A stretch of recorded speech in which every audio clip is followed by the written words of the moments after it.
Praise lord. ప్రభువు స్తోత్రం. ప్రభునందు ప్రియులరా, ప్రియ సంఘస్థులారా, సహోదరులరా, సహోదరులరా, ప్రభు అయిన యేసు పరిశుద్ధ నామమును బట్టి మీ అందరికీ వందనాలు. వధూ సంఘ సభ్యత్వాన్ని అందుకున్న మీకు నా హృదయపూర్వక అభినందనలు. నిన్నటి రాత్రి శివరాత్రి మా ఇంటి మీదుగానే మొత్తం గోల, మొత్తం క్షణం నిద్ర లేదు. అందుకని బాగా నీరసంగా ఉన్నాను. గమనిస్తారని కోరుతున్నాను. ఆ ప్రభలు అవన్నీ మా ఇంటి మీదుగానే ఒక్క క్షణం కూడా విశ్రాంతి లేకపోయింది. ముందుగా మనమంతా దేవుని బిడ్డలం. మన చేతుల్లో పరిశుద్ధ గ్రంథం ఉండాలని ఆశిస్తున్నాను. ఎత్తి చూపండి, మీ చేతుల్లో పరిశుద్ధ గ్రంథాన్ని ఘనపరచండి. నాతో పాటు ఈ మాట చెప్పండి: ప్రైజ్ ది లార్డ్. ప్రభువు స్తోత్రం. హల్లెలూయా. సాక్ష్య సభలు మనము ప్రభు అయిన యేసుక్రీస్తుకు సాక్షులం. ఇది మహత్తరమైన ధన్యత మనకి ఇవ్వబడింది. దేవుడు పరలోక మహిమలో అద్వితీయుడు. ఏ ఆకారము లేని దేవుడు, శరీరము లేని దేవుడు, ఆత్మయు సత్యమునై ఉన్న దేవుడు మానవులమైన మనలను ప్రేమించి ఆయన దిగి వచ్చాడు. మహిమను విడిచిపెట్టి ఈ లోకానికి దిగి వచ్చాడు. మనల్ని ప్రేమిస్తున్నాడు. ఆయన మనతో నివసించాలని కోరుతున్నాడు. మనలో నివసించాలని కోరుతున్నాడు. భూమి మీదికి దిగి వచ్చాడు. ప్రభు అయిన యేసు ఈ లోకములో శరీరధారిగా రాకున్న సమయంలో దైవజనుడు మోషే ద్వారా అనేక విషయాలు బయలుపరుస్తూ వచ్చాడు. అనేక విషయాలు ప్రత్యక్షపరుస్తూ వచ్చాడు. నిర్గమకాండము 25వ అధ్యాయంలో మీరు తర్వాత గమనించవచ్చు. సమయాన్ని గమనిస్తూ నేను చెప్పుకుంటూ వెళ్తాను. 25వ అధ్యాయంలో ఒక విషయం ప్రస్తావించబడింది. మోషే, నేను ఈ ప్రజలలో వారిలో నివసించాలని కోరుతున్నాను. అయితే వారు నాకు ఒక పరిశుద్ధ స్థలాన్ని నియమించాలి. అది ఎంత గొప్ప అద్భుతమైన కోరిక. దేవునికి కోరిక పుట్టింది మనలో నివసించాలని, మన హృదయాలలో నివసించాలని. మనమే ఆయన నివాస స్థానముగా కావాలని కోరుతున్నాడు. సమస్తాన్ని సృష్టించిన దేవుడు ఇటువంటి కోరిక నీ ఎడల, నా ఎడల, ఇది మన ధన్యత కదా. ఇది మనకు గొప్ప ఆశీర్వాదం. నేను వారి యందు నివసించున్నట్లు గమనింపదగిన విషయం. దేవుడు నివసించాలని కోరుతున్నాడు. వారు నాకు ఒక పరిశుద్ధ స్థలాన్ని నియమించాలి, నిర్ణయించేయాలి. అది పరిశుద్ధ స్థలమై ఉండాలి. సపరేట్ చేయబడి ఉండాలి. Set apart for God. దేవుని కొరకు ప్రత్యేకింపబడిన. నీవు, నేను, మనము దేవుని కొరకు ప్రత్యేకింపబడిన వారమైతే మనలోనే ఆయన నివసించాలని కోరుతున్నాడు. పరలోకంలో దేవదూతలు లేరా? మహిమ లేదా? అదంతా విడిచిపెట్టి మనకి ఎంత ఘనత ఇస్తున్నాడు దేవుడు. దేవుని యొక్క ఘనత పొందటానికి మనం నిజానికి అర్హులమేనా? అర్హులమైనా కాకపోయినా ఆయన అర్హత ఇస్తున్నాడు. ప్రభువైన యేసుక్రీస్తుని రక్షకునిగా అంగీకరించుట ద్వారా, ఆయన రక్తములో విమోచింపబడుట ద్వారా ఈ ఘనత, దేవదూతల కంటే ఈ ఘనత మనకు ఇవ్వబడుతుంది. ఇదే మనం గమనింపదగినటువంటి ముఖ్యమైన విషయం. ఈ 25వ అధ్యాయంలో ఒక్కసారి మీ బైబిల్లో మీరు గమనించండి. 8వ వచనములో, నేను వారిలో నివసించున్నట్లు వారు నాకు పరిశుద్ధ స్థలమును నిర్మింపవలెను. నేను నీకు కనుపరచు విధముగా మందిరం యొక్క రూపమును దాని ఉపకరణములన్నిటి రూపమును నిర్మింపవలెను. ఇష్టానుకూలంగా చేయటానికి వీల్లేదు. ఆ నివాస స్థలం ఉండదలచినది సర్వోన్నతుడైన దేవుడు, ఆత్మస్వరూపి, మన కొరకు శరీరమును ధరించి ఈ లోకానికి వచ్చాడు. హెబ్రీ పత్రికలో చెప్పబడే రీతిగా రక్తమాంసములలో పాలివాడయ్యాడు. రక్తమాంసములు కలిగిన మనము ఆయన కొరకు మహిమ సాధనంగా, మహిమ ఆలయంగా ఉండాలని కోరుకొని ఆయన మన ఎడల ప్రేమ కలిగిన వాడై శరీరమును, రక్తమాంసమును ధరించి వస్తున్నాడు. రక్తమాంసములు లేని దేవుడు రక్తమాంసములు ధరించుట ఎంత ఆశ్చర్యం! నీకు నాకు రక్తమాంసములున్నాయి. దేవుడు ఆత్మస్వరూపి, సత్యస్వరూపి. ఆయనకు రక్తమాంసములు ఉండవు. కానీ పాపిని లేక మనిషిని రక్షించడం కోసం, మనిషిలో నివసించడం కోసం ఆయన రక్తమాంసములు గలవాడై ఈ లోకానికి వచ్చాడు. నివసించాలి కనుక అది పరిశుద్ధమై ఉండాలి. ప్రభువైన యేసు చెప్తున్నాడు, నేను పరిశుద్ధుడను కనుక మీరును పరిశుద్ధులై ఉండుడి. పరిశుద్ధ సాక్ష్య సభలు ఇవి.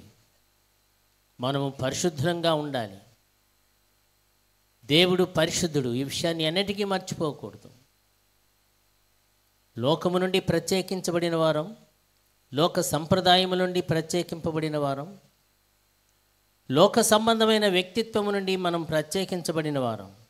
ప్రత్యేకింపబడుట పరిశుద్ధత. పరిశుద్ధత లేకుండా మనం దేవుని సమీపించలేం. మన అన్ని విషయాలలో, భౌతిక, మానసిక, లేకపోతే జీవ సంబంధమైన, ఆత్మ సంబంధమైన విషయాలన్నింటిలో కూడా మనం పరిశుద్ధులంగా ఉండవలసి ఉంది. పరిశుద్ధులం. ఆ పరిశుద్ధత లక్ష్యము, గురి ప్రభువైన యేసు అయి ఉండాలి. యేసు వైపు చూస్తూ మనల్ని మనం అలంకరించుకోవాలి, సరిదిద్దుకోవాలి, క్రమపరుచుకోవాలి. ఆయన ఎలా అడుగు వేయగలడో అలా అడుగు వేయడం నేర్చుకోవాలి.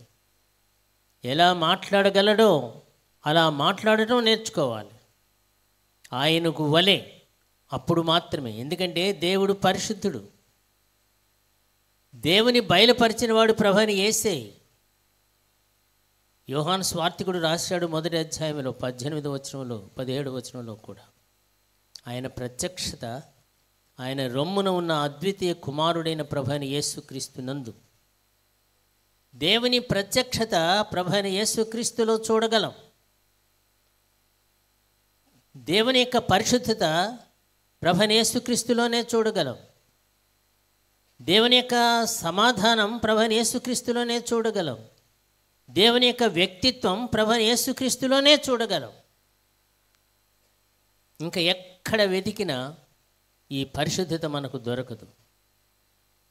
ఆయనను పోలిన వాడెవడున్నాడు? ఆయనకు సమానుడు అయిన వాడెవడున్నాడు? ఎవ్వరూ లేరు.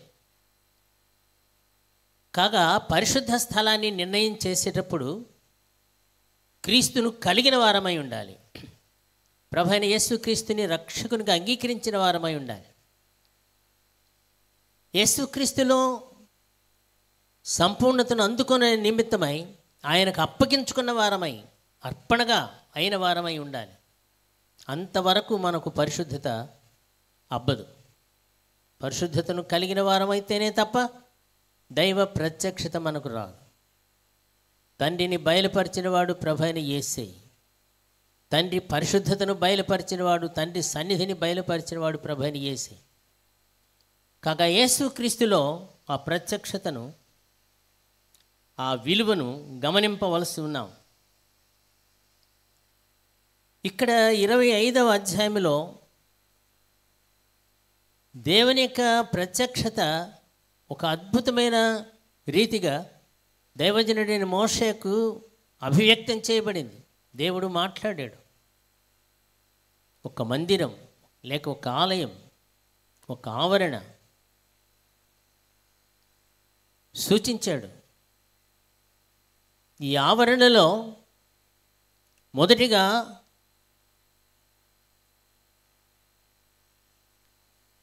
బలిపీఠం ఉన్నది.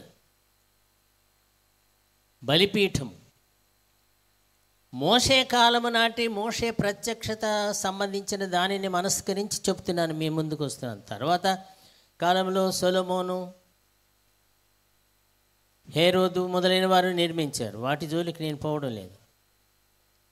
వారు బంగారంతో వాటితో వీటితో విలువైన వాటితో కట్టేశారు. ఆ రోజుల్లో మోషే కాలం నాడు ప్రజలు గుడారాల్లో నివసిస్తూ ఐగుప్తు దేశం నుండి దేవుడు తమకు వాగ్దానం చేసిన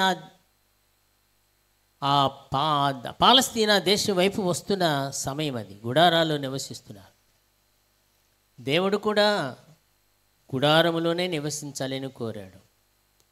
ఆ గుడారంలో దేవుని యొక్క శృంగనాదం వినిపిస్తుంది, రక్షణ నాదాలు వినిపిస్తున్నాయి. ఆ గుడారము ప్రత్యక్ష గుడారమని, సాక్ష్యపు గుడారమని కూడా ప్రసిద్ధం. ఈ 27వ అధ్యాయంలో మనం చూస్తే ఆ విషయాలు ప్రస్తావించబడతాయి. దేవుని మందిరం ప్రత్యక్షకు గుడారము, సాక్ష్యపు గుడారమని కూడా ప్రసిద్ధంగా చెప్పబడింది. అది మందిరం, దేవుడు నివసించగోరిన మందిరం. ఆవరణ అన్యజనులకు ఇవ్వబడుతుంది. ఆవరణ వెలుపట అన్యజనులకు ఇవ్వబడుతుంది. ఆవరణలో విశ్వాసులైన వారికి ఇవ్వబడుతుంది. విశ్వాసి దేవుని మందిరంలో ప్రవేశించవలెను అంటే కొన్ని ఆధిక్యతలు కావాలి. అతడు బలిపీఠం వద్దకు రావాలి.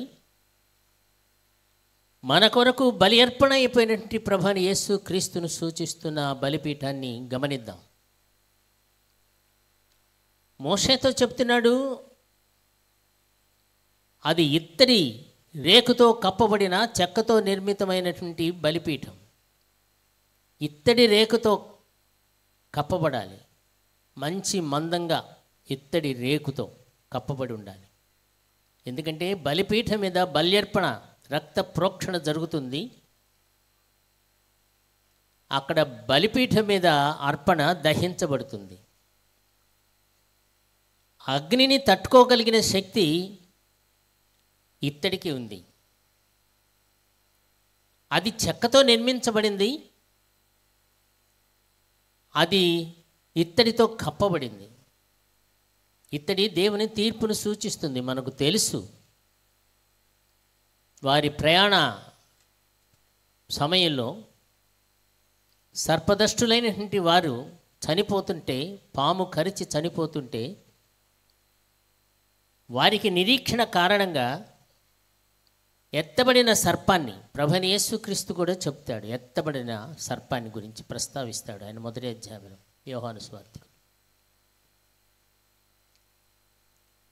ఆ ఎత్తబడిన సర్పము శాపగ్రస్తమైన మానవ వ్యక్తిత్వాన్ని సూచిస్తుంది. ఆ పాము కాటు వలన మానవ జాతి పాపములో చావుకు లోనైపోయిన స్థితికి వచ్చేసారు. ఆ పరిస్థితుల్లో మోషే విజ్ఞప్తి చేయగా, ప్రజల విజ్ఞప్తిని బట్టి దేవుడు ఆలకించి ఇత్తడి సర్పాన్ని తయారు చేసి అరణ్యములో అందరికీ కనిపించు ఎత్తైన రీతిగా ఆ సర్పాన్ని ఎత్తిస్తాడు. ఇత్తడి సర్పం దేవుని తీర్పు, దేవుని యొక్క ఉగ్రత. శాపగ్రాహి అయిన ప్రభువైన యేసుక్రీస్తును సూచిస్తుంది ఆ సర్పం. ఆ పామును బట్టే పాపం ప్రవేశించింది. శాపము, మరణము ప్రవేశించాయి. వాటికి నిష్కృతిగా ప్రభువైన యేసు శిలువ మీద ఎత్తబడ్డాడు. మనుష్య కుమారుడు ఎత్తబడవలెను. ప్రభువైన యేసు ఎత్తబడ్డాడు. ప్రియ విశ్వాసి, మన కొరకు ఎత్తబడిన యేసు వైపు చూద్దాం. అరణ్యములో పాము కాటుతో చచ్చిపోతున్న వారు విశ్వాసముతో ఎవరు చూడగలరో యేసు వైపు, ఆ ఇత్తడి సర్పం వైపు, దేవుని ఉగ్రతను భరించిన తీర్పుకు గురుతుగా ఉన్నటువంటి ఆ ఇత్తడి సర్పం వైపు విశ్వాసంతో తదేక దృష్టితో చూడగలిగితే వారికి విడుదల, వారికి రక్షణ. ఈరోజు కూడా మన రక్షణ సిలువ వేయబడిన యేసుక్రీస్తు మీదనే ఆధారపడి ఉంది. సిలువ వేయబడిన ప్రభువైన యేసుక్రీస్తు మీదనే ఆధారపడి ఉంది. యేసుక్రీస్తు లేకపోతే క్షమాపణ లేదు, పాప నిష్కృతి లేదు, దిక్కే లేదు పాపికి. ప్రభువైన యేసుక్రీస్తు వచ్చి ఉండకపోతే, దేవుని ఉగ్రతను శాపమును భరించి ఉండకపోతే పాపికి ప్రాయశ్చిత్తమే లేదు. ఆ ఇత్తడి సర్పం, ఆ ఇత్తడి దేవుని ఉగ్రతను భరించగలిగింది. యేసు ప్రభు దేవుని ఉగ్రతను భరించగలిగాడు. కొలసీ పత్రికలో కూడా 2వ అధ్యాయంలో కూడా ఈ విషయాలు 14-15 వచనాల్లో కూడా విషయాలు ప్రస్తావించబడ్డాయి. సూక్ష్మంగా చెప్పి ముందుకు వెళ్తున్నాను. ఇత్తడి దేవుని ఉగ్రతను భరించింది. దేవుడు తన ఉగ్రతను కుమరించినప్పుడు దాన్ని భరించగలిగిన వాడెవడున్నాడు? మానవుని పక్షంగా నిలువగలిగిన వాడెవడున్నాడు? మానవుని పక్షంగా దేవుని తీర్పును భరించగలిగిన వాడెవడున్నాడు? రండి యేసుక్రీస్తునందుకు. మీరందరూ రక్షింపబడిన బిడ్డలని నేను నమ్ముతున్నాను. ఒక్కసారి మనకు రక్షణ ఎలా వచ్చిందో కొంచెం జ్ఞాపకం తెచ్చుకుంటున్నాం. యేసుక్రీస్తు ప్రభు ఇత్తడి సర్పం వలె ఎత్తబడుట ద్వారా, శిలువ మీద ఎత్తబడుట ద్వారా ప్రపంచమంతటికీ కనిపించే రీతిగా ఈనాడు జగదేక రక్షకుడు ప్రభువైన యేసు ప్రకటింపబడుతున్నాడు. ప్రపంచమంతటికీ తెలియబడుతుంది. ఆ ఎత్తబడిన సర్పాన్ని చూడవలసి ఉంది. ఇత్తడి సర్పం దేవుని ఉగ్రతను భరించినవాడు, మానవుని పక్షంగా గొప్ప విమోచన జరిగించినవాడు ప్రభువైన యేసుక్రీస్తే. క్రీస్తు యేసునందు గొప్ప రక్షణ, పాపక్షమాపణ కలుగట చేసి లేక కలుగటను బట్టి మనకు గొప్ప సమాధానం, సంతోషం. కాబట్టి ఇత్తడి దేవుని ఉగ్రతను భరించింది. అందుకే బలిపీఠానికి ఇత్తడిని పొదిగాడు. పొదగమని దేవుడు చెప్పాడు. దేవుని ఉగ్రతను భరించగలిగిన ప్రభువైన యేసుక్రీస్తు యొక్క శరీరధారిత్వాన్ని సూచిస్తుంది ఆ ఇత్తడి. శరీరధారి అయిన ప్రభువైన యేసు ఇత్తడి వలె బలిపీఠం ఆవరించి మానవుని పక్షంగా బల్యర్పణ అయిపోయాడు. కాగా దేవుని ఆలయంలో ప్రవేశించటానికి ముందుగా బలిపీఠం దగ్గర ఆగాలి. అక్కడ బల్యర్పణ జరిగింది. మానవ పాపము పరిహరించే నిమిత్తమై ప్రభువైన యేసు అక్కడ బలిపీఠం మీద తన ప్రాణమును ధారపోసాడు. అంగీకరించాలి. ఆ రక్త ప్రోక్షణ ద్వారా పాప క్షమాపణ. అది కోడలేక మేకలేక ఎడ్లేక రక్తం సూచనప్రాయంగా గుర్తుగా ఉన్నప్పటికీ ఆ మొదటి దినాల్లో దాని అంతరార్థము ఇదిగో లోక పాపమును మోసుకొని పోవచ్చున్న దేవుని గొర్రెపిల్ల అని చెప్పబడిన యేసుక్రీస్తు. బాప్తిస్మిచ్చే యోహాను ఆ సాక్ష్యం ఇస్తున్నాడు. ఇదిగో లోక పాపమును మోసుకొని పోయిన దేవుని గొర్రెపిల్ల. ఆ గొర్రెపిల్ల యొక్క రక్తం అక్కడ ప్రోక్షింపబడుతుంది. కోడలేక మేకలేక రక్తం ముంగుర్తుగా ఉంటే ఉండవచ్చు కాక, రాబోతున్న తరానికి అవి ముంగుర్తు. రక్షకుడైన ప్రభువైన యేసు రాబోతున్నాడు. అందుకే బాప్తిస్మిచ్చే యోహాను ఇదిగో స్పష్టంగా వేలెత్తి చూపించాడు, ఇదిగో లోక రక్షకుడు, లోక పాపమును మోసుకొని పోవచ్చిన దేవుని గొర్రెపిల్ల. పాపములను భరించగలిగిన వాడెవడున్నాడు? పాపి కోసం ప్రాణం పెట్టిన వాడెవడున్నాడు?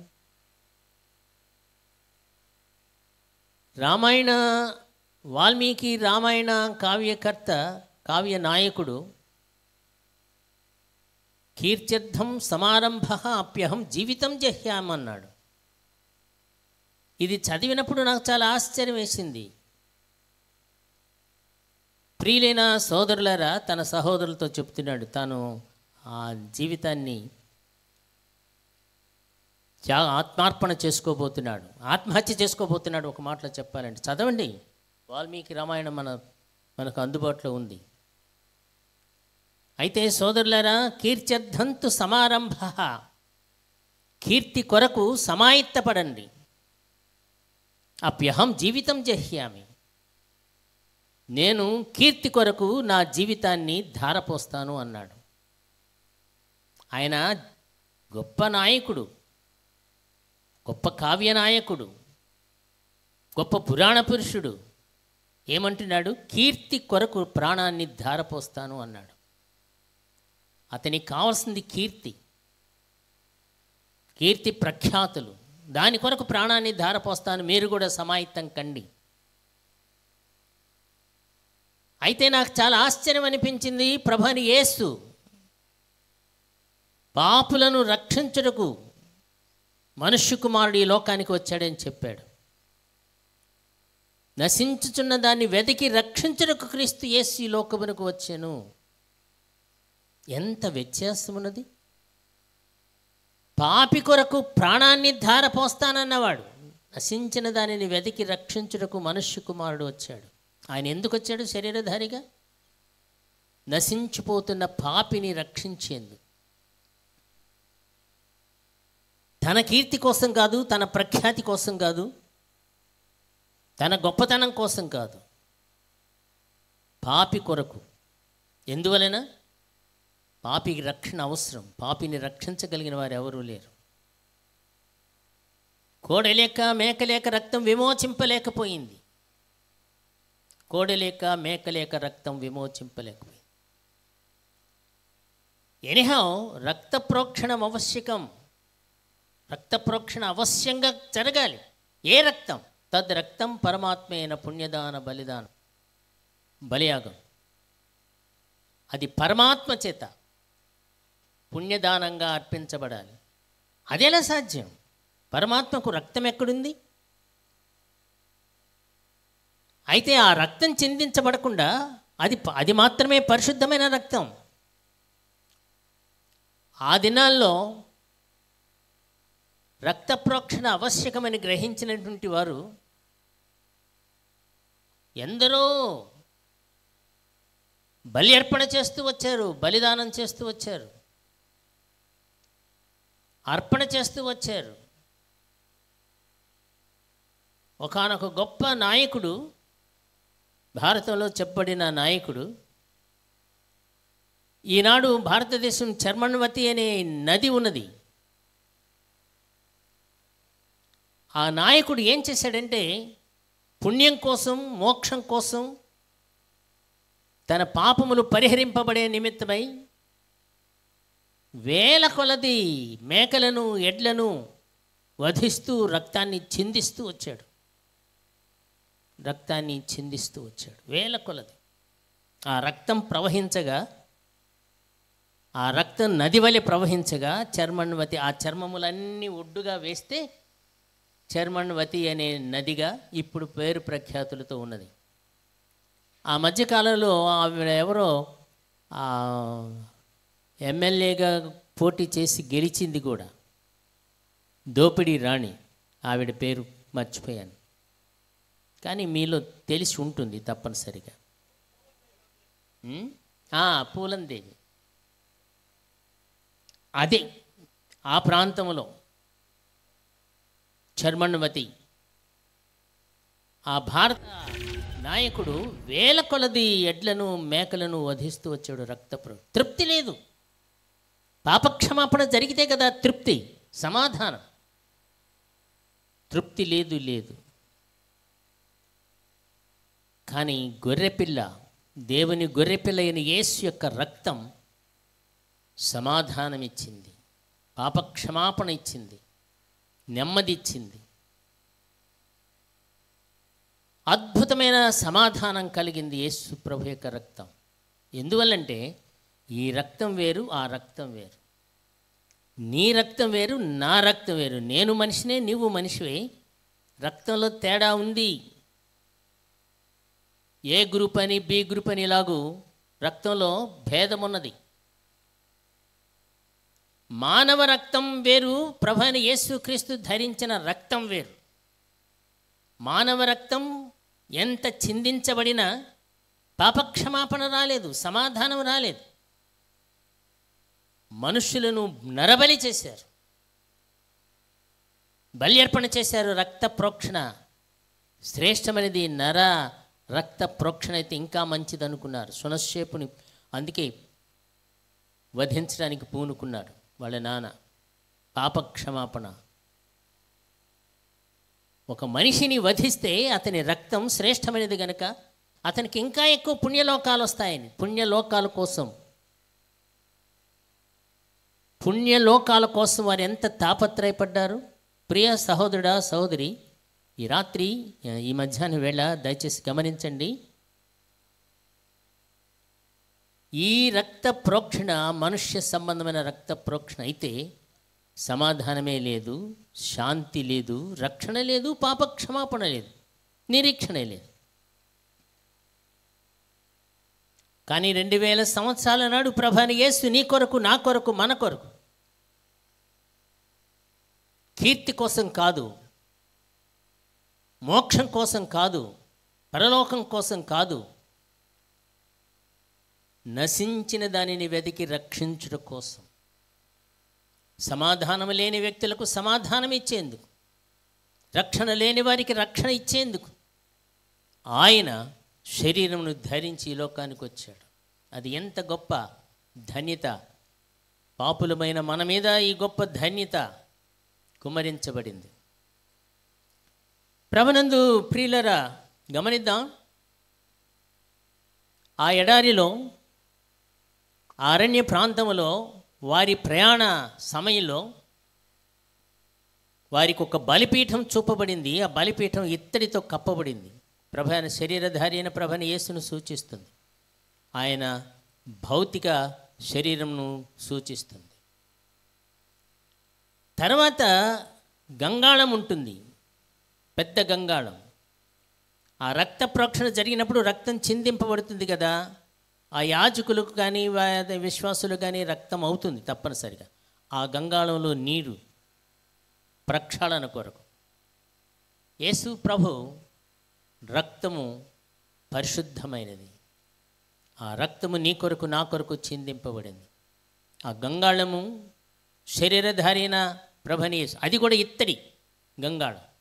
ఇత్తడి చెప్పానుగా, ఇత్తడి దేవుని ఉగ్రతను భరించినటువంటి క్రీస్తు యొక్క భౌతిక జీవితాన్ని, భౌతిక దేహాన్ని సూచిస్తుంది. దానిలో నీరు, వాక్యం. దేవుని వాక్య ప్రమాణము లేకుండా మనం ఏది మాట్లాడినా వ్యర్థం. దేవుని వాక్య ప్రమాణము లేకుండా మనం ఏది చేసినా కూడా నిష్ప్రయోజనం. ఆ వాక్యం, ఎందుకంటే ఆ వాక్యం శరీరధారి అయి, ప్రైజ్ ద లార్డ్, మన మధ్య నివసించాడు. దేవుని వాక్యం మన మధ్య నివసించింది. ఈ నిర్గమకాండం 25వ అధ్యాయంలోనే నేను వారితో మాట్లాడుతాను అన్నాడు. చెప్తాను. దేవుని స్వరం విననై ఉన్నాం, దేవుని వాక్కు విననై ఉన్నాం. పరలోకం నుండి దిగి వచ్చిన వాక్కు అది.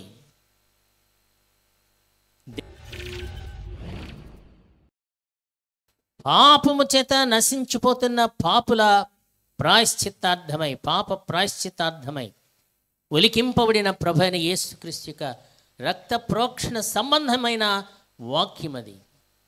ఆ వాక్యము శరీరధారి అయి మన మధ్య నివసించాడు. యేసు ప్రభు శరీరమును ధరించి లోకానికి వచ్చిన వాడు.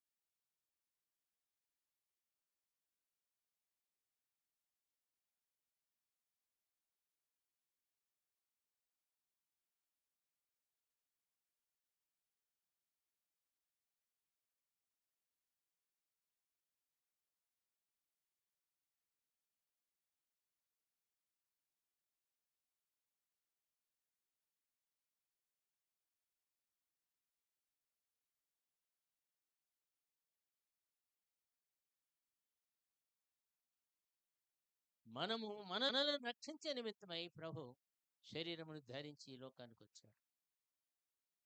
కాగా గంగాళములో నీరు దేవుని వాక్యాన్ని సూచిస్తుంది.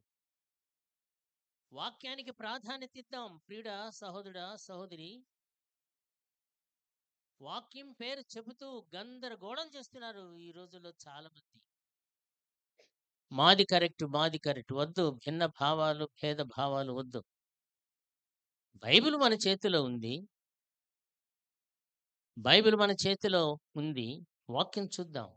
డాక్టర్ మార్టిన్ లూథర్ ఆనాటి తప్పుడు సిద్ధాంతాల్ని వ్యతిరేకించి,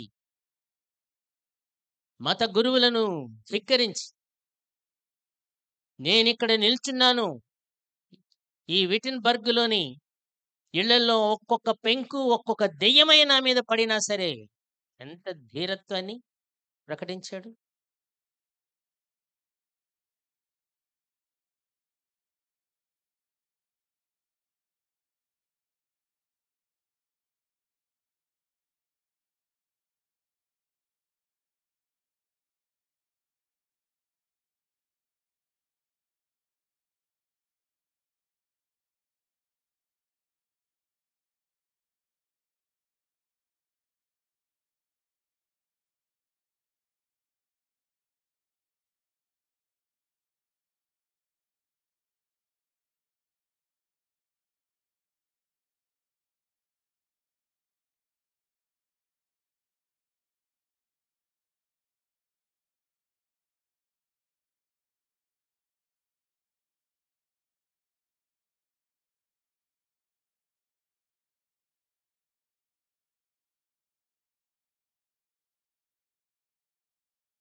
ఈ ఆహారం తినువాడు మళ్ళీ మళ్ళీ చస్తాడు. మనం తీసుకునే ఆహారం మళ్ళీ మళ్ళీ మన ప్రాణం పోయలేదు. మళ్ళీ మళ్ళీ తినవలసొస్తుంది. ప్రభువైన యేసుక్రీస్తుని రక్షకునిగా అంగీకరించిన వ్యక్తి నిత్య జీవార్థమైనటువంటి నిశ్చయితలో ఉంటాడు. పరలోకం నుండి దిగి వచ్చిన జీవాహారము నేనే. Praise the lord. ప్రభు స్తోత్రం. యేసు ప్రభులో ఉన్న శాశ్వతమైన ఆ గొప్ప సమాధానయుక్తమైన పరలోకముడి దిగి వచ్చిన యేసు ప్రభు యొక్క వ్యక్తిత్వం ఎంత ప్రశస్తమైనది. జీవాహారం ఆ రొట్టెలు బల్ల సూచిస్తుంది. అది తినమన్నాడు యేసు ప్రభు, అంగీకరించమన్నాడు. శరీరధారైన ప్రభువైన యేసుక్రీస్తుని అంగీకరించుట, తినుట, భుజించుట. నా రక్తము త్రాగి నా శరీరమును తిన్నవాడే నిత్యజీవం కలవాడని యేసు ప్రభు చెప్తున్నాడు. నా శరీరమును తిని నా రక్తం త్రాగువాడు నిత్యజీవం కలవాడు. మనం ఇప్పుడు కలిగి ఉన్న జీవము నిత్య జీవం కాదు, చచ్చిపోతాం. మనమంతా చచ్చిపోతాం. అందరం చనిపోతాం. ఎవరం బ్రతికే వాళ్ళం కాము. అందరం చనిపోతాం. శాశ్వతమైన జీవం ఇవ్వగలిగిన వారు ఎవరు లేరు.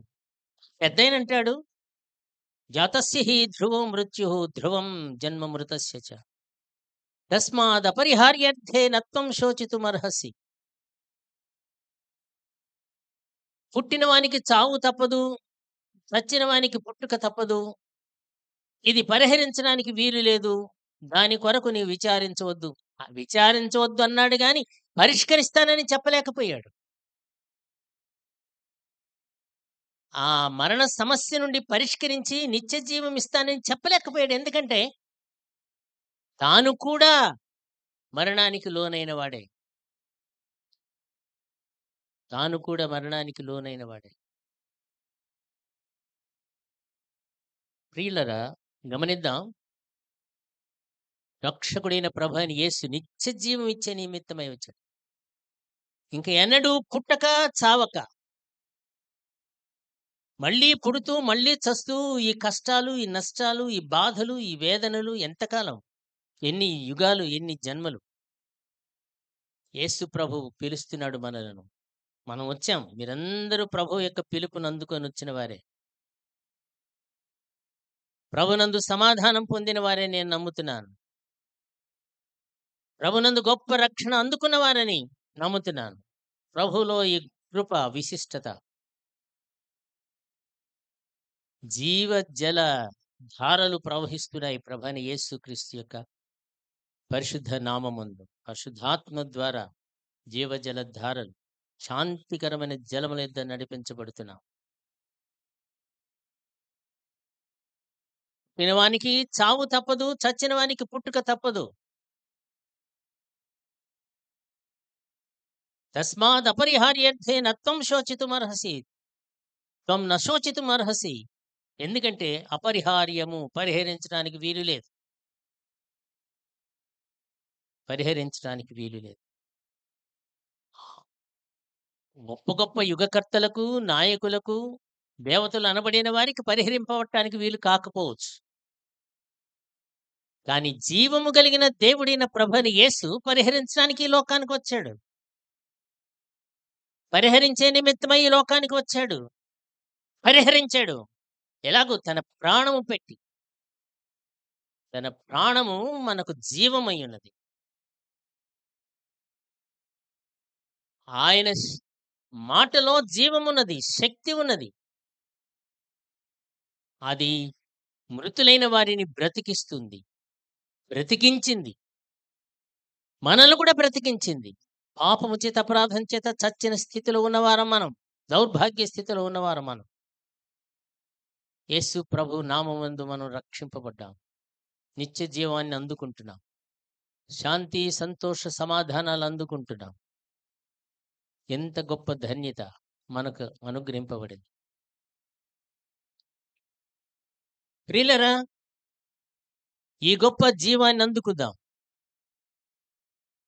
ఆ రొట్టెను అందుకుందాం. నిత్య జీవమును పొందుదాం. నా శరీరమును తిని నా రక్తమును త్రాగువాడే నిత్య జీవము గలవాడని యేసుప్రభు అన్నాడు. నీకు నిత్య జీవం కావాలి అంటే శరీరధారైన ప్రభువైన యేసుక్రీస్తు నా రొట్టెను అంగీకరించాలి, భుజించాలి, అంగీకరించాలి, స్వీకరించాలి. శరీరధారైన ప్రభువైన యేసుక్రీస్తు నందు ఈ నిత్య జీవం అనుగ్రహింపబడుతుంది. Praise the lord. దేవునికి స్తోత్రం. అక్కడ దీపవృక్షం ఉంది. నేను లోకమునకు వెలుగునై ఉన్నాను ప్రభు చెప్పాడు. ఎవరు చెప్పగలదు అలాగూ? వెలుగును అని చెప్పి వెలుగులో దుర్మార్గపు కార్యాలు, దుష్ట చేష్టలు ఎందుకుంటాయి? నేనింక వేరేగా పోదలంచలేదు. యేసు క్రీస్తులో ఏ పాపము లేదు. ఏ పాపం, నా యందు పాపం ఉన్నదని మీలో ఎవడు స్థాపించగలడు? ఎవడు స్థాపించగలిగాడు? ఎవరు స్థాపించలేకపోయారు. పిలాతు సైతం ఈ నీతిమంతుని రక్తం విషయమై నేను నిరపరాధిని. అవును, పిలాతు సహితం అలా చెప్పుకున్నాడు. ఇప్పుడు ముఖ్యమైన విషయానికి వస్తున్నాను. ఆవరణ దాటి పరిశుద్ధ స్థలమును దాటి, పరిశుద్ధ స్థలములోనే ధూపవేదిక కూడా ఉంది కరుణాపీఠానికి ఎదురుగా. ఆ ధూపవేదిక దగ్గరే జకర్యా దేవుని స్వరాన్ని విన్నాడు. గబ్రియేలు దూత ప్రత్యక్షమై దేవుని ప్రవచనాత్మకమైనటువంటి కుమారుని గురించి ప్రస్తావిస్తాడు. యోహాను, బాప్తిస్మిచ్చే యోహాను గురించి ప్రస్తావిస్తాడు. ధూపవేదిక, ఆ ధూప వేదిక మీద ధూపం వేయాలి. ఆ ధూపం ఇష్టమైన రీతిగా చేయటానికి వీలేదు. అది ప్రతిష్టాత్మకమైనటువంటి తైలం అన్నాడు. ప్రతిష్ఠా సుగంధ సంభారం అన్నాడు. ఇవి నిజంగా చాలా ఆశ్చర్యకరమైన విషయమే. 30వ అధ్యాయంలో ఈ ప్రతిష్ఠిత తైలాన్ని గురించి, ప్రతిష్ఠ సంభారం గురించి మాట్లాడుతూ ఉన్నాడు. ఇవన్నీ చెప్పడం నా ఉద్దేశం కాదు, ప్రొలాంగం చేయటం. అది ప్రతిష్ఠిత తైలం. అది దేవుని నామమున ప్రతిష్ఠింపబడింది. పరమగీతాల్లో 1వ అధ్యాయంలో 2వ వచనంలో నీ నామం పోయబడిన పరిమళ తైలం. పోయబడిన, ఎత్తు నుండి క్రిందికి దిగజారుతున్న, పోయబడుట, క్రింది నుండి పైకి పోయాక పైనుండి క్రింది పోస్తుంది. యేసు నామం పైనుండి దిగి వచ్చిన నామం, పరిశుద్ధ నామం. పరిశుద్ధ నామం, పోయబడిన పరిమళ తైలం. అది ప్రతిష్ఠింపబడిన, పరలోకములో తండ్రి అయిన దేవుడు ప్రతిష్ఠించి భూమి మీదకి పంపాడు ఆయన ప్రతిష్ఠింపబడిన తైలం, ఆయన నామం. యేసు నామమున రక్షించబడ్డాం. యేసు నామమున సమాధానం పొందాం. యేసు నామమున గొప్ప జీవం పొందాం. యేసు నామమున రక్షణ పొందాం. పాపక్షమాపణ పొందాం. గొప్ప సమాధానం. మా నాన్నగారు ఆయన పండితుడు. ఆయన అంటుంటాడు, వసరాజ మనం ఎంత ధన్యులం. మా ముత్తాతలకు అందని ఈ గొప్ప ఆశీర్వాదం మనకు కలిగింది. చౌదరి పురుషోత్తం గారి పేరు మీరు విన్నారు. ఆయన రాసిన పాటలు ఎన్నో మనం పాడుకుంటూ ఉంటాం. తరాల నాటి తాత తండ్రులైన వారికి ఏ మెరుంగరాని నీ సువార్తనిచ్చినావు నాకు. ధూళి రేణువైన నేను నీదు లెక్కలోకి వచ్చి నరావతారధారి క్రీస్తునాథ దీన రక్షక. చెప్పడం నా ఉద్దేశం కాదు, కానీ ఊరికి మనకు అవగాహన కొరకు బ్రాహ్మణ కవి ఆయన అంతా వదిలిపెట్టేశాడు. యేసు ప్రభుని రక్షకునిగా అంగీకరించిన తర్వాత అంత వదలకి ఏం చేస్తాం? పిచ్చి చెత్త చెదారని అంతా వదిలిపెట్టక ఏం చేస్తాం? తరతరాల నుండి తాత తండ్రులైన వారికి ఏమి ఎరుంగరాని నీ స్వార్థనిచ్చావయ్యా నాకు. ధూళి రేణువును నేను, పాద ధూళి రేణువును, ఒక కణాన్ని, దుమ్ము కణాన్ని నాకు నీ స్వార్థనిచ్చావు. పాడుకున్నాడు, పాడించాడు, అద్భుతమైన ఆశీర్వాదాలు కుమ్మరించాడు. ఆయన ఎన్నో ఆటంకాలు ఎదుర్కొన్నాడు. దరిలేని ఆనంద కరమైన నీ ప్రేమ తరమే వర్ణన చేయను. తెరువు కడ్డంబైన ఎన్నిట విరుగగొట్టెనుగాన నేనిపు నరుదుగా నీ వాడనవుటకు మరి నిజముని వాడనవుటకి. దరిలేని ఆనందకరమైన నీ దగ్గరకు వస్తుంటే ఎన్నో ఆటంకాలు, కులము, మతము, కుటుంబ సమస్యలు అవి ఇవి ఎన్ని. నీవు అప్రాచ్యుడవు, పడమటి మతానికి చెందినవాడు. ఇక్కడ నేను ఈ విషయాన్ని ప్రస్తావిస్తా, దయచేసి వినండి. అప్రాచ్యుడు, ఒరి అప్రాచ్యుడు అప్రాచ్యుడా. సాధారణంగా మన దేశంలో ఈ పదం ఎక్కువగా వింటుంటాం. అప్రాచ్యుడ, ప్రాచ్య దేశస్థుడువు కానివాడా అని. అంటే పడమటి దేశానికి, మన పడమటి దేశానికి చెందిన వాళ్ళమంటండి. ఏ బుద్ధిహీనుడైనా చెప్తాడా మాట? భారతదేశం ప్రాగ్దేశం, తూర్పు దేశం. భారతదేశం ఏ ఖండములో ఉంది? ఆసియా ఖండములో ఉన్నది. ఆసియా ఖండములో ఉన్నటువంటి భారతదేశం ఒక్కసారి ఆలోచన చేయాలి. యేసు ప్రభువు ఏ దేశస్థుడు? ఆసియా ఖండములో పుట్టినవాడు. గుర్తుంచుకో. భారతదేశం ఏ విధంగా ఆసియా ఖండమో, యేసు ప్రభు పుట్టిన పాలస్తీనా కూడా ఆసియా ఖండమే. సకల మానవ కిల్పిషములూచ నరమూర్తి చేకున్న నజరేతు చిన్నవాడు. బా, ఎంత చక్కగా చెప్పాడు. సకల మానవ కిల్బిషములూచ నరమూర్తి చేకున్న నజరేతు చిన్నవాడు. దశలక్ష కోటి దూతలు గొల్వ పరదైసు రాజ్యంబు పాలించు రాజవాడు. చావు బుట్టువులకు సంఖ్యలు బంధించు అధికారము అరచేత మరువాడు. నక్షత్ర దీపంబు నడుమింట పయనింప భూమి పుట్టిన బేతలేము పాప. ఏమి నోములు నోచితో యేసు ప్రభువు దాబుదర్పాలు గల్గు ఖండాంతరంబుల జన్మమెత్తక నీ గడ్డ జన్మమెత్తే ఆసియా ఖండమా ధన్యవమ్మని. మహాకవి జాషువా. ఏమి నోములు నోచుకున్నావో ఆసియా ఖండమా. డాబు దర్పాలు నుండి ఖండాంతరములలో జన్మించలేదు. అమెరికా, రష్యా, చైనా మొదలైన డాబు దర్పాలతో విర్రవీగుతున్న ఆ దేశాలలో, ఆ ఖండాలలో జన్మించలేదు. ఆసియా ఖండమా ధన్యవమ్మని. ఆసియా ఖండములో పుట్టాడు. గుర్తుంచుకో.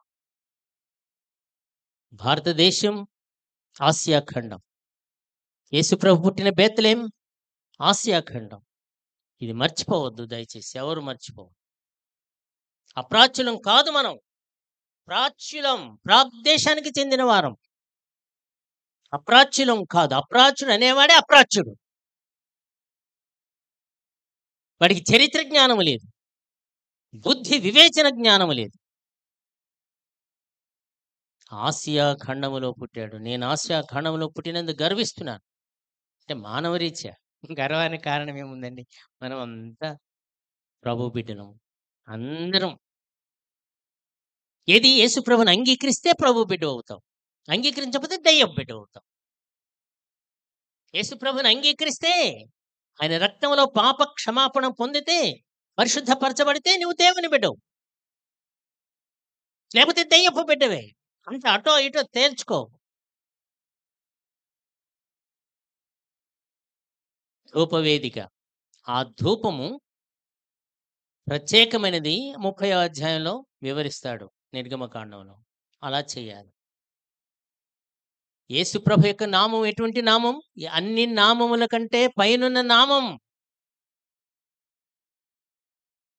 ఆకాశమందున్న ఏ నామము కంటే కూడా అత్యున్నతమైన నామం. 4:12 అపొస్తలుల కార్యములో చెప్పబడిన రీతిగా అన్ని నామముల కంటే, ఆకాశమందున్న అన్ని నామముల కంటే యేసు నామం ప్రత్యేకించబడింది.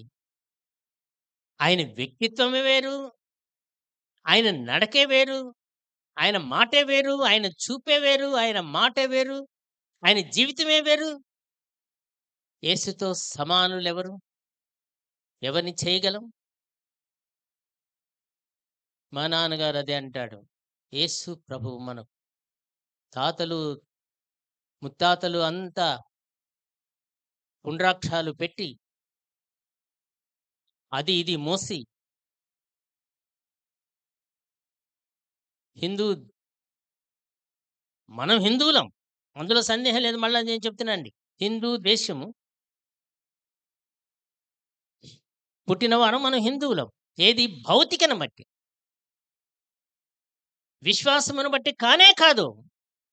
విశ్వాసమును బట్టి ప్రభువైన యేసుక్రీస్తును రక్షకునిగా అంగీకరిస్తున్నాం. మనం క్రైస్తవులం, క్రీస్తు బిడ్డలం. క్రైస్తవుడను సత్యగామి నేను, దీమసమును శాంతికాముడు నెల్లెడ, హృదయనేత నిజము యేసుక్రీస్తు. నేను యేసుప్రభుని గురించి చెప్పిన మాట. నేను క్రైస్తవుడను సత్యగామిని. ఇలా సరే, ఆ ప్రత్యేకమైన ధూపము యేసు ప్రభు నామము, పరలోక నామం ప్రత్యేకమైనది.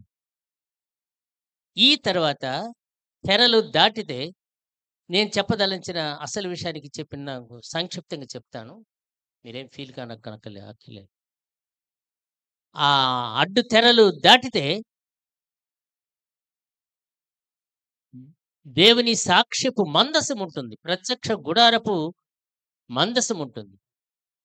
ఆ మందసం శ్రేష్టమైనది, బంగారంతో పొదుగబడింది, చెక్కతో చేయబడుతుంది, కానీ దాని మీద బంగారంతో పొదుగు. యేసుప్రభు శరీరధారి, కానీ ఆయన వ్యక్తిత్వము బంగారం, శ్రేష్టం. బంగారం కంటే ఊరికే గుర్తుగా చెప్పడం జరిగింది. బంగారం కంటే శ్రేష్టమైన నామము యేసు నామము. యేసు నామము పవిత్రమైనది, పరిశుద్ధమైనది. దయ్యాలు పట్టిన వాళ్ళు, రోగగ్రస్తులైన వారిని యేసు నామమును ఆజ్ఞాపిస్తే జరుగుతున్నాయి. ఎలా? మరి ఒక నామమున, వసురాజు నామమున మాట్లాడి చూడండి, పోతాయా? ఆ స్కెవనే యూదుని కుమారులు పౌలు ఉచ్చరించు యేసు నామమున అంటే మాకు పౌలు తెలుసు, యేసు తెలుసు, మీరెవరని వాళ్ళని చీల్చి పడేసినట. అంటే బాగా తన్నినాయి, ఇంకా బాగా తన్నాలి. యేసు నామమును సాటిగా చేయగలిగిన వారెవరు? యేసు నామమునకు సాటి అన్న నామమా? చదువుకో దయచేసి. చదవకుండా మాట్లాడతామేమి? బైబిల్ చదువు, నీ వేద గ్రంథాలు చదువు. నేను చదువుకున్నాను, నేను పండితుడిని, నేను చదువుకున్నాను, మాట్లాడుతున్నాను. మాట్లాడే హక్కు నాకుంది, ఎందుకంటే చదివాను కాబట్టి. ప్రభునందు ప్రియులరా, రండి ప్రభు దగ్గరకు. సాక్ష్యపు గుడారము, సాక్ష్యపు మందసం. ఆ మందసం చెక్కతో చేయబడింది. శరీరధారిన ప్రభువైన యేసుక్రీస్తే దాని సారాంశం. అది బంగారంతో పొదుగబడింది. పరలోక సంబంధమైన ఈ వ్యక్తి ఆయన. యేసు ప్రభుకు సాటి అయినది లేనే లేదు. ఆ మందసము లోపల చిగిరించిన అహరోను చేతికర్ర ఉన్నది. ఆ మందసము లోపల దేవుని చేవ్రాలు ఉన్నది. 10 ఆజ్ఞలు చేవ్రాలు ఉన్నది. మందసం అది మోషే కాలం నాటి. ఓమెరు పాత్ర, మన్నా తొలిచిన పాత్ర, ఓమెరు పాత్ర ఉన్నది. ఈ 3 కూడా యేసు ప్రభువుని సూచిస్తున్నాయి. శరీరధారి అయిన ప్రభువైన యేసు చిగిరించిన చేతికర్ర, అహరోను చేతికర్ర. మన ప్రధాన యాజకుడు, పరిశుద్ధుడు, పునరుద్ధానుడైన వాడు, మరణాన్ని జయించి లేచినవాడు. ఓ మరణమా నీ విజయం ఎక్కడ? ఓ మరణమా నీ ముల్లెక్కడ? అసలు అదేంటి? మరణాన్ని ఛాలెంజ్ చేయటం ఏంటి? మరణాన్ని ఛాలెంజ్ చేస్తున్నాడు. ఓ మరణమా నీ విజయం ఎక్కడ? నీ ముల్లెక్కడ? ఇందాక చదివాను. జాతస్య హి ధ్రువో మృత్యుః ధ్రువం జన్మ మృతస్య చ తస్మాదపరిహార్యర్థే నత్వం శోచితుమర్హసి. చావు పుట్టుకలు తప్పవు అన్నాడు. అటువంటి ఆయన అంటాడు, నజాయతే మ్రియతే వా కదాచిత్ నాయం భూత్వా భవితా వా న భూయః అజో నిత్య శాశ్వతోయం పురాణో న హన్యతే హన్యమానే శరీర్. ఏంది చెవులు పువ్వు పెట్టుకున్న వాడికి చెప్పు. అక్కడేమో చావు పుట్టుకలు తప్పవు అంటున్నావు. ఇక్కడేమో అజో నిత్యః అజహ జన్మ లేనివాడు అని చెప్తున్నావు. నాకు జన్మ లేకపోతే పుట్టిందెవరు? నా శరీరం మళ్ళీ పుట్టిందా? నా ఆత్మ మళ్ళీ పుట్టిందా? అజో నిత్య శాశ్వతోయం పురాణో నహన్యతే హన్యమానే శరీరే నజాయతే మ్రియతే వా కదాచిత్ నాయం భూత్వా భవితా వా న భూయః. చెప్పటానికి బాగానే ఉంది. మళ్ళీ పుట్టడు. నా జాయతే పుట్టడు. అక్కడ స్పష్టంగా చెప్తున్నావు. నా జాయతే అజహ జన్మ లేనివాడు అని చెప్తున్నావు. అక్కడేమో జాతస్య హి ధ్రువో మృత్యు అని చెబుతున్నావు. పొంతన లేని బోధలు, పొంతన లేని వేదాంతం. దేవునికి స్తోత్రం. మా నాన్నగారు అంటాడు, మనం ఎంత ధన్యులం. ఒకనాడు అటు ఉన్నవారు, ఒకనాడు ఆ రంగంలో ఉన్నవారు. ఈనాడు రక్షకుడైన ప్రభువైన యేసు మనకు దొరికాడు. మనం ధన్యులురా. మా నాన్న రక్షించబడ్డాడు, అమ్మ రక్షించబడింది, కుటుంబంలో సభ్యులందరూ రక్షించబడ్డారు. మేము ధన్యులం. మా మట్టుకు మేము ధన్యులమని మేము విశ్వసిస్తాం. సాక్ష్యపు గుడారం. ఆ సాక్ష్యపు మందసం మీద కరుణాపీఠం ఏకాండముగా చేయబడిన. ఇవన్నీ చెప్పటం నాకు సమయం కాదు, కానీ ఉద్దేశం కూడా కాదు, ఊరికి ప్రస్తావించి వదిలేస్తున్నాను. ఏకాండముగా 2 కెరూబులు. యెషయా గ్రంథం 6వ అధ్యాయంలో 6 రెక్కలు ఉన్నటువంటి కెరూబులను గురించి, సెరాపులను గురించి వింటాం, కెరూబుల గురించి వింటాం. యెహెజ్కేలు గ్రంథంలో 4 రెక్కలు ఉన్నటువంటి కెరూబుల గురించి వింటాం. ఇక్కడేమో 2 రెక్కలు ఉన్నటువంటి కెరూబులు మందసాన్ని కప్పివేస్తున్నాయి. 2 రెక్కలు. ఆ కొన ఒక కెరూబు, ఈ కొన ఒకటి, ఈ కొన ఈ 2 రెక్కలతో మందసాన్ని కప్పివేస్తుంది. ఏకాండముగా చేయబడుతున్నాయి. ఇంకా భేదభావం లేదు. మానవ జాతికి ప్రతీక నేను భావిస్తున్నాను. వ్యాఖ్యాతలతో నాకు అనవసరం. వాళ్ళు ఏమన్నా చెప్పుకొని, థియాలజన్స్ నాకు అనవసరం. వాళ్ళ థియాలజీ వాళ్ళది. ఏకాండముగా చేయబడినటువంటి అద్భుతమైన భిన్న భావాలు వద్దు సోదరుడా సోదరి. అక్కడ వ్రాయబడిన మాట మీరు గమనిస్తే, మీరు తర్వాత చదువుకోండి 25వ అధ్యాయం. విప్పిన రెక్కలు కలిగినటువంటి కెరూబులవి. విప్పింది అంటే రెడీగా ఉన్నాయి. ఏ క్షణాన్ని సరే రా సంఘమా అంటే ఎత్తబడే సంఘం. విచ్చిన రెక్కలు విప్పి ఉన్నాయన్నమాట. ఏ క్షణాన్ని సరే పరలోకానికి ఎగిరిపోతాం. యేసు ప్రభు వస్తాడు, మనల్ని తీసుకొని పోతాడు. మేఘములపై ఆయన వచ్చును, మేఘములను తన మాటుగా చేయును. మేఘములపై ఆయన వచ్చును, మేఘములను తన మాటుగా చేయును. ఉరుములు మెరుపులు మెండుగా చేసి, ఉరుములు మెరుపులు మెండుగా చేసి అపజయమీచును అపవాదికి, అపజయమీచును అపవాదికి. రెండవ రాకడ ఇదిగో, రేపు మాపు రానుండే, రేప్చరు కాలమే త్వరపడుము. అప్పుడప్పుడు నేను కలుస్తూ ఉంటాను సరిపోని.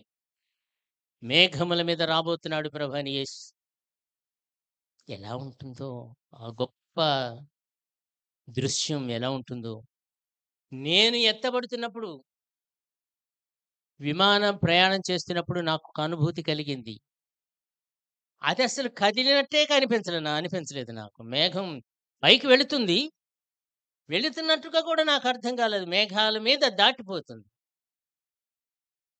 రేపు ప్రభు యేసు వచ్చినప్పుడు, పరిశుద్ధులతో పాటు వచ్చినప్పుడు, మృతులైన పరిశుద్ధులు తిరిగి లేచి పరిశుద్ధ మహిమ శరీరాన్ని పొందినప్పుడు, ఈ మృత శరీరాలు విడిచిపెట్టి మహిమ శరీరాలు ధరించి, మృత శరీరములు మహిమ శరీరములకు మార్చబడి ఎత్తబడినప్పుడు, పరిశుద్ధులందరితో కలిసి ఎత్తబడినప్పుడు ఎలా ఉంటుంది? ప్రభువును చూస్తాం. మొదటి యోహాను పత్రిక 3:2లో ప్రభువును చూస్తాం. ప్రభువును పోలిన వారమవుతాం. క్షణాల మీద మనం ప్రభువును పోలిన వారమవుతాం. ఇది ఎంత అద్భుతమైన విషయం! ప్రభువును అసలు ఊహించలేము, చెప్పలేము. ఈ పాపికి ఇంత సౌందర్యమా? ఈ పాపికి ఇంత మహిమ? ఈ పాపికి ఇంత ఘనత? ఈ పాపికి దేవదూతలు సహితం వచ్చి తొంగి తొంగి చూచి ఆశ్చర్యపోయేంతగా నాలో ఇంత గొప్ప మార్పు కారణం ప్రభైన యేసు నామం. నీకు కూడా విశ్వసించిన వ్యక్తివైతే నీవు కూడా ఎత్తబడతావు. నీకు కూడా దివ్య అనుభవం కలుగుతుంది. నువ్వు ప్రభు బిడ్డవై ప్రభు సన్నిధికి ఎత్తబడినప్పుడు ఆ అనుభవం ఎలా ఉంటుంది? విచ్చిన రెక్కలున్నాయి. ఆ కెరూబులకు విచ్చిన రెక్కలు. సంఘానికి పిలుపు రాబోతుంది. ఏ క్షణానైనా సరే రావచ్చు, ఎక్కిపోవచ్చు. ఏ క్షణానైనా సరే ఎక్కిపోవచ్చు. మేఘాల మీద ఎక్కుతావా నీవు? నేను ఎక్కుతానా? ఆ పెద్దలు ఎవరైనా ఎక్కుతారా? మహాత్ములు, అవతార పురుషులు ఎవరైనా ఎక్కుతారా? ఎవ్వరు ఎక్కలేరు. నేనెక్కుతా. నువ్వెక్కుతావు విశ్వసించితే. విశ్వసించితే పాప క్షమాపణ పొంది ఉంటే నూతన సృష్టిలో అనుభూతి నీకు రాబోతుంటే అప్పుడు నువ్వు ఎత్తబడతావు. ప్రభు స్తోత్రం. విచ్చిన రెక్కలతో. అయితే ఇంకొక విషయం, ఏకాండము చేయబడింది. ఈ కెరూబుకు ఇవి రెండు ఒకే ఏకాగ్రతో, ఒకే అంశంతో, ఒకే మూలముగా చేయబడతాయి. చీలిపోవటానికి వీలు లేదు. చీలిపోవటానికి వీలు లేనే లేదు. ఏకాండం ఒకరోజు అనుభవం వస్తుంది. సంఘం అద్భుతమైనదిగా పైకి ఎత్తబడుతుంది. చీలికలు లేవు, తప్పుడు సిద్ధాంతాలు లేవు, ఇవన్నీ అన్ని ఏకాండమవుతాయి. ఎందుకంటే ఆయన మన సహోదరుడు. ప్రభువైన యేసు మన సహోదరుడు. ఆయన మన సహోదరుడు అనిపించుకోవటానికి ఆయన సిగ్గుపడలేదు. దేవుడు అనిపించుకోవటానికి ఆయన సిగ్గుపడలేదు. సహోదరుడిగా వచ్చాడు. యేసుడు మా అన్నగాడ, యెహోవా మా తండ్రిగాడని పాడుకున్నాడా దైవజనుడు. యేసుడు మా అన్నగాడ. యేసు ప్రభు మన అన్న. ప్రభువు స్తోత్రం. అయితే ఏకాండముగా చేయబడిన అంటే మానవ శరీరమును ధరించి మానవత్వంతో మమేకము చెందేశాడు. కానీ పాపముతో కాదు సుమా. యేసు ప్రభువు మానవునితో మమైక్యం చెందాడు. పాపంతో కాదు, బలహీనతతో కాదు. మన ప్రధాన యాజకుడు పాపము లేని పరిశుద్ధుడు. Praise the lord, praise the lord. పాపము లేని పరిశుద్ధుడు ప్రభువైన యేసు. విచ్చిన రెక్కలతో ఎగిరిపోతాం. ఈ దుష్టుడైనటువంటి క్రీస్తు విరోధి వచ్చినప్పుడు క్రీస్తు విరోధి మనల్ని ఏమీ చేయలేడు. అప్పటికి ఎత్తబడతాం. సరే, మళ్ళా సిద్ధాంతాల జోలికి మీరు పోయి గొడవలు చేసుకుంటారేమో, వద్దు. విచ్చిన రెక్కలతో ఎగిరిపోతాం. దుష్టుడు క్రీస్తు విరోధి రాక మునుపుగానే నేను ఎత్తబడతాను. మహిమలో ఆయన సన్నిధిలో ధన్యతను సంతరించుకుంటాను. సాక్షి సభలు అనుకుంటున్నాను, నాకేం స్పష్టంగా ఐడియా లేదు. సాక్షి సభ, నీవు కూడా ఒక సాక్షివి కాగలవు. దేనికి సాక్షులం? ప్రత్యక్ష గుడారమునకు సాక్షులమా, లేకపోతే ఈ గుడారానికి సాక్షులమా? గుడారం ఈ లోకం మీద అవసరం. ఇలా నీడ పడక ఎండ పడకుండా కాస్త నిబ్బరంగా కూర్చొని ఉంటాను. కానీ ఒకానొక సమయం రాబోతుంది, మేఘములకు అందని, సూర్యరశ్మికి అందని, కీడు చెందని ఒక అద్భుతమైన మేఘం రాబోతుంది. ఇంత గొప్ప సాక్షి సమూహము మేఘము వలె మనలను ఆవరించింది. ఇంత గొప్ప సాక్షి సమూహం. హెబ్రీ పత్రిక 12వ అధ్యాయం. ఇంత గొప్ప సాక్షి సమూహంలో నీవు కూడా చేరతావని ఆశిస్తున్నాను. ప్రభు ఆ రీతిగా నిన్ను ఆదరించునుగాక, సిద్ధపరచునుగాక. ఆమేన్.